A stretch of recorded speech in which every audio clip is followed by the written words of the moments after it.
know, I think that he's going to drop out now. That's my feeling. I mean, I don't have any information, but when Pelosi gets into this, and Schumer and Schiff and Jeffries, and they all say it's time to go, you know, the COVID in a way is like a good way for him to get out, because he needs this time to show how strong he is, and he's sick, and the time is very, very short now.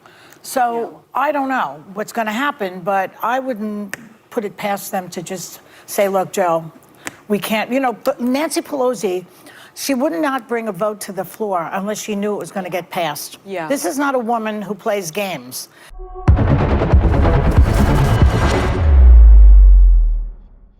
Good afternoon, everybody, and welcome to the Leftist Losers Show, where we point out all of the losers of the left. And today I got a second clip from The View from just a few days ago that I want to show you guys. And we all know that Joe Biden's dropped out. He dropped out yesterday afternoon, or I should say, if you haven't heard the news already, Joe Biden did, in fact, drop out of the race, unless, of course, he shows up randomly in some interview in the next couple of days and says that he didn't drop out and that his staffers did that behind his back. Who knows? It could be a coup. We have no idea. But, you know, let's just go with the assumption that it was Joe Biden and he did drop out. But The View, just a few days ago, when most of the Democratic establishment was pushing for him to drop out, we're still peddling the idea that Joe Biden is perfectly mentally capable to run the country, and had to continue pushing that narrative because they have to protect the man. Just in case that he would still be the nominee, they've got to keep up the image. They got to make sure that regular people aren't questioning this guy, even though everyone's questioning this guy. But nope, The View, they're going to do what they're told. They're going to peddle these garbage ideas, and whatever their producers tell them to say, they'll say it, because they are probably the stupidest people on TV. I hate to be, mean like that, but I mean, I think they kind of deserve it. Or, if they're not stupid, they're very evil, because if you are openly deceiving your viewers like this or lying to them, and you know that is a bunch of crap, then yeah, you're an evil person. They should be shamed for that. So anyways, let's jump right into this clip from The View, and let's go ahead and see how they were still pushing this narrative, even though it makes no sense to push. Congressman Adam Schiff is the latest Democrat to publicly call on the president to pass the torch. And after the White House revealed that Biden tested positive for COVID, people went nuts. It aired last night on BET, and he was asked about his physical and mental acuity. Take a look. Is there anything that you would look to, you personally, not anybody else, not other pundits, not even perhaps family members, that you would look to say, if I see that, I will reevaluate? If there is some medical condition that emerged, if the doctors came to me and said, you got this problem, that problem, look at the heat I'm getting, because I named the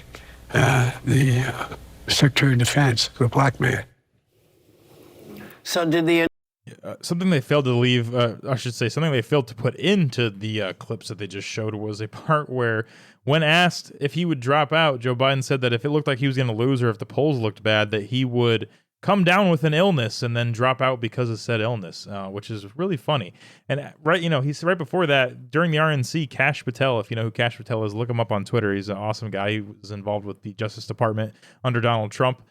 Kash Patel was on an interview, I believe, with Megyn Kelly, where he said that Biden would most likely drop out due to some mystery illness that he would just magically come down with, which we all know now is COVID-19. And it's just kind of funny to see people predict things like that. But yeah, no, this interview was terrible. And once again, they're still going to try to push this idea that he was just, he's just having an off day. That's all. Interview change people's minds? I don't think so. Okay. You don't? It's so depressing, the whole thing. I think that he's going to drop out now. That's my feeling. I mean, I don't have any information, but when Pelosi gets into this, and Schumer and Schiff and Jeffries, and they all say it's time to go, the COVID in a way is like a good way for him to get out, because he needs this time to show how strong he is, and he's sick, and the time is very, very short now. So I don't know what's going to happen. Yeah, the reason it's quote unquote a perfect opportunity is because it's fabricated. I don't think it's a coincidence that he just all of a sudden comes down with COVID-19 after saying in an interview that he would come down with an illness and drop out of the race should the polls look bad or he be pressured sufficiently. So it's perfect because it's not real. But I wouldn't put it past them to just say, look, Joe, we can't, Nancy Pelosi, she would not bring a vote to the floor unless she knew it was going to get passed. Yeah. This is not a woman who plays games.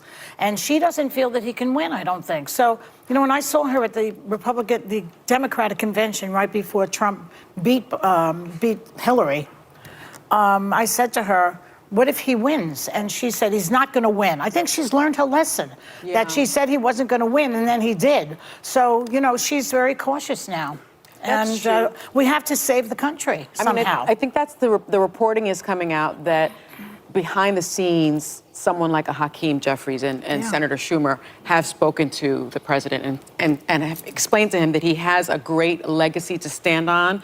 He's done a lot of wonderful things for the country, but it's time for him to pass. Yeah, no. If they're telling him that, they're lying to his face to try to convince him to drop out. The reality is he's probably the worst president that we've ever had. Looking at all of the metrics that you would for a president, and in no way, shape, or form is his legacy going to be revered at all. And the only reason they're heavily pushing for him to drop out at this point is because they see that a lot of Democrats are going to lose down ballot. The sad reality about American politics is that a lot of people, if they go in voting for a Republican president or a Democratic president, they usually vote that same party down ticket regardless of the names, because most people don't do any research into who they're voting for. And so if they decide to pick Trump, they'll probably just vote all Republican. Or if they're going to vote Biden, they're probably just going to vote all Democrat, which obviously Biden's not going to be in the ticket now. But my point being that a lot of these lower Democrats, when I say lower, I mean like positions that aren't the president, they're panicking right now because if Biden doing as bad as he's doing, you know, yes, of course he's dropped out, but the Democrats doing as bad as they're doing in general, they're all freaking out. And that's why they were pushing for him to drop out, which he did. And it's funny to see, you know, they're trying to portray this flowery narrative, this flowery message like, oh, he's a hero leaving because he's sick and he has a cold and he should just step down gracefully. The time for him to step down gracefully was a long time ago. It's too late for that. He pushed this way too far, or people pushed him way too far, and it was elder abuse regardless. Yeah, they're not going to be able to sugarcoat this situation at all at this point.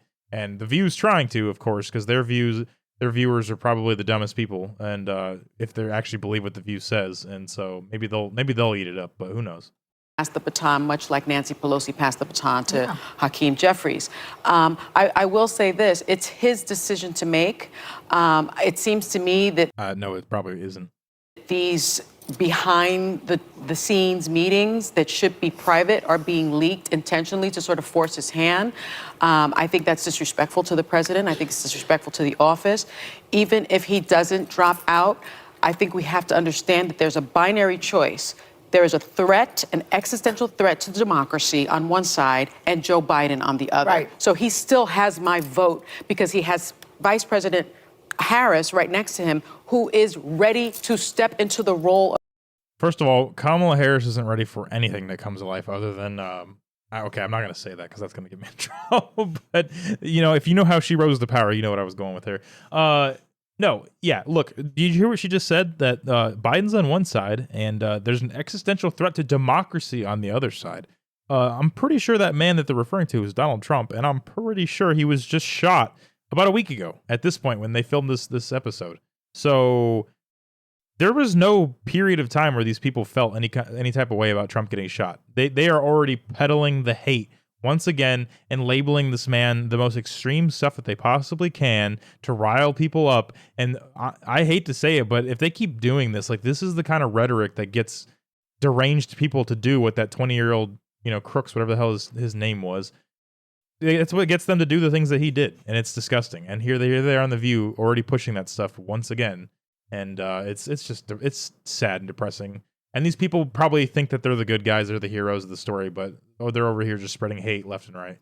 Of president, God forbid something happened to Joe Biden. So I still think, you know, Democrats, instead of throwing Joe Biden under the bus, need to start talking more about the Republican program, which is Program 2025. And I implore all of you who have not read it, Project 2025. It is 900 pages. It is not the easiest thing to get through, but it is the scariest thing you will ever read. It is a very dark vision of America, and that is exactly... They're not throwing him under the bus. Yeah, I was going to say... Yeah, that's another lie, by the way. Trump already denounced I wouldn't say denounced, but he already spoke out saying that Project 2025 was not his agenda, and that he did not support a lot of the things that they wanted to do in that agenda. I'm not going to comment on that at this current time, but I will say that, these people peddling this idea that Project 2025 is attached to Trump when it clearly isn't, and he's already publicly stated that he has no desire to push forward that agenda because it's not his, and he doesn't agree with a lot of the things. But because they've now made this a buzzword, this is the next calling him a racist thing. This is the only thing they have right now, is they're just trying to attach him to this thing that they're fear mongering about, Project 2025, and I don't know how many times they're going to repeat it, but it's going to work for Democrats. I'm sure it'll scare a lot of the View watchers because they have no idea what's going on and they don't do any research. But yeah, it's stupid.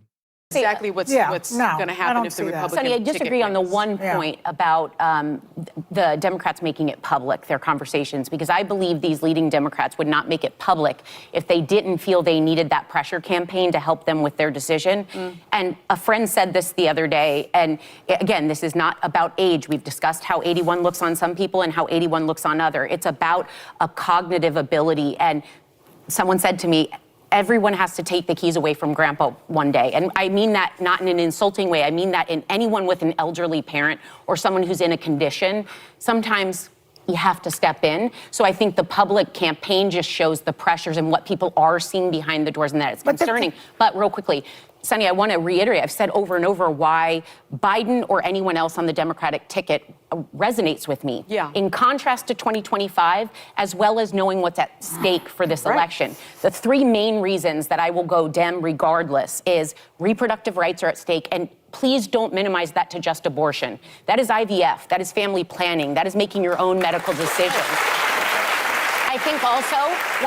Except for the fact that, Donald Trump and his agenda have already stated they have no desire to make abortion a federal issue. It's still down to states' rights. So they're pushing narratives that aren't true because they need to fearmonger to their base. The Democratic Party runs on fear, right? And it's pretty telling for her to sit there and go, I'm going to vote Democrat no matter what.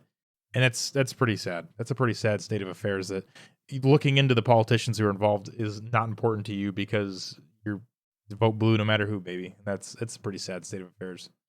One thing that irks me, and it's boring to a lot of people, is the tax code. We have got to start taxing billionaires in this country. There are literally And over corporations. 800 billionaires. 800 billionaires. And you know what? We bring in a quarter of what we used to generate in taxes in the 1970s. Population's going up, taxes are going down. Something's wrong with that. The have-nots and haves are so far apart right now. And finally, we have to be good global citizens. This new isolationist thing is short-sighted and misguided. The tax thing is a joke too, because a lot of the billionaires are billionaires because their company is worth an estimated amount that puts them into the billions of dollars. They don't actually have $1 billion in cash that can be taxed. They're not actually transacting with billions of dollars every day that can be taxed in the way that this lady wants to tax. The reality of taxes being lower in terms of the amount of money the government is generating is due to the fact that the economy is doing garbage. Like, they're already taxing most people like almost 50%. Like, at the end of the day, after sales tax and everything else, every tax that you can think of, you're getting almost half of your money taken away from you by the government. And these people want to increase that. And they like to, talk about taxing the wealthy. But all that does, if you look at the way that our tax system works with brackets, it is a million times more painful when you first break into the next tax bracket than it is if you're like well within a tax bracket. So let me explain that, right? Let's say it's 25% for $300,000 and up, but it's 23% for the bracket below that. If you just barely make over 300K and you have to tack on that extra 2%, that's going to hurt you a lot more than somebody who's making a few million a year in that same bracket. Does that make sense? So all it does is it makes it a million times harder to break into the upper echelons of money making up into the next brackets of income. Because as soon as you get it up into those brackets, you get taxed back down to your class, essentially. It basically puts up a gate, and it gatekeeps you from becoming ultra wealthy unless you just absolutely shatter that gate open by making a ridiculous amount of money immediately. It makes it really hard for the middle class, especially. The middle class has been taxed into oblivion, and these people don't understand that high taxes and the fact that our cost of living is high because of just the way our country works right now and the situation we're in, is why a lot of jobs are leaving the country and going to places with slave labor and stuff, which is disgusting and deplorable, but that's just the reality of the world. And so they're fine with it because they sit here on The View and in their world, it doesn't matter. But for the working class, it's devastating. And these people will destroy the country with their increased taxes. They don't care though. They really don't. And that's the Republican plan. And that's what I mean. So for those reasons, that's why the focus on the candidates almost doesn't matter to me as much as what's at stake. Exactly. Yeah, but the candidate, Donald Trump, is the imperial wizard in some circles. They love him so much. And the guy is going to be 80 in 2 years, isn't he? And he falls asleep But wherever that's he my point. is. It's the opposite. But real The guy quick, conks out in the middle of everything. I Come on. actually think that Biden is ultimately going to I don't think there's a single example of Trump falling asleep in anything. I don't know where she's getting this idea. It's ridiculous. step aside. I think that he recognizes the stakes of the election, and I think that Democrats who know how to win elections and know that this has consequences down ballot for the House and for the Senate are going to get through to him. I think we could be having a very different conversation in just a week or two. Now, what becomes interesting to me is, does it then immediately become Vice President Harris, or is there some kind of an open convention where they kind of test the strengths? This will become appointment viewing. Tens of millions of Americans will tune in because 6 in 10 Americans didn't want this rematch. So they're going to want to see, what are the other options? What's the option other than Trump? And there's a 3-month window to do this, which I actually think could be effective to introduce someone to the public and to get folks actually energized, because we've always said this is between Biden and the couch. It's not that Donald Trump is so strong. Between Biden and what? The couch. Donald Trump actually has massive vulnerabilities. It's been Biden's weakness that's allowed Trump to surge. What does If that someone mean, else can him and the energize, couch? Explain people what staying home. People staying home instead of voting. This is all I have to say about that. He was my nominee. Everybody said, you can't change a nominee. You can't take you-know-who off the ballot because he's the chosen nominee. I feel the same way. And how dare you make this decision for me? If you want to know what I think as a Democrat, somebody should ask us, as opposed to telling us what they're going to do. Funny enough, I agree with Whoopi there at the very end. And what the other lady was saying, I don't know her name, because I genuinely don't care about these people on The View. They're clowns, and they peddle garbage narratives and lie to the American people all the time. But sorry, the point I'm about to make is, it's absolutely disgusting that these people, besides Whoopi, I guess, are celebrating the idea of having a open convention where the establishment and the elites that they supposedly hate, the millionaires and billionaires of the Democratic Party, are going to present candidates, and as the superdelegates of the Democratic Party, are going to be the ones to decide who gets picked to be the nominee. It's really funny that she starts talking about, we'll get to see who the other options are, so we can get all excited about them and really generate some hype for them. Yeah, you're going to generate hype because you're going to push bullshit narratives like you are right now on The View about no matter who gets picked. But the reality is, you will not have given the American people any chance to decide who the Democratic candidate is at all, because it's not about democracy, it's about power. Every time they say that Trump's a threat to democracy, what they mean is Trump is a threat to the establishment's power, and the primary party of the establishment is the Democratic Party. The Republicans have a lot of establishment players too. Those are the rhinos we always talk about, right?